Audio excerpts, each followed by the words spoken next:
ஈரானில் உள்ள இந்தியர்களை பாதுகாப்பாக அங்கிருந்து வெளியேற்றும் நடவடிக்கைகள் தொடங்கியுள்ளன. ஈரானின் அணுசக்தி திட்டத்தால் தங்கள் நாட்டு மக்களுக்கு அச்சுறுத்தல் இருப்பதாக கூறி ஆபரேஷன் ரைசிங் லயன் என்ற பெயரில் இஸ்ரேல் தாக்குதலை முன்னெடுத்தது. இதற்கு பதிலடியாக ஆபரேஷன் ட்ரூ பிராமிஸ் 3 என்ற பெயரில் ஈரானும் தாக்குதலில் ஈடுபடுகிறது.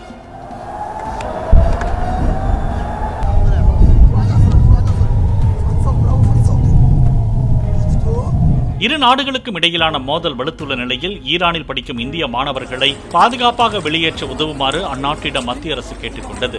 இதற்கிணங்க தங்களது தரைவழி எல்லைகளை திறந்துள்ளதாகவும் அதன் வழியாக மாணவர்கள் வெளியேறலாம் என்றும் ஈரான் அரசு அறிவித்தது.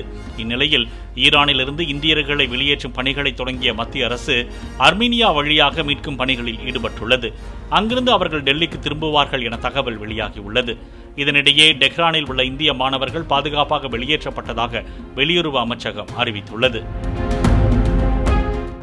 பிளே ஸ்டோர் மற்றும் ஆப் ஸ்டோரில் இருந்து பாலிமர் செயலியை QR கோடு மூலம் பதிவிறக்கம் செய்யுங்கள். செய்திகளை உடனுக்குடன் பெறுங்கள்.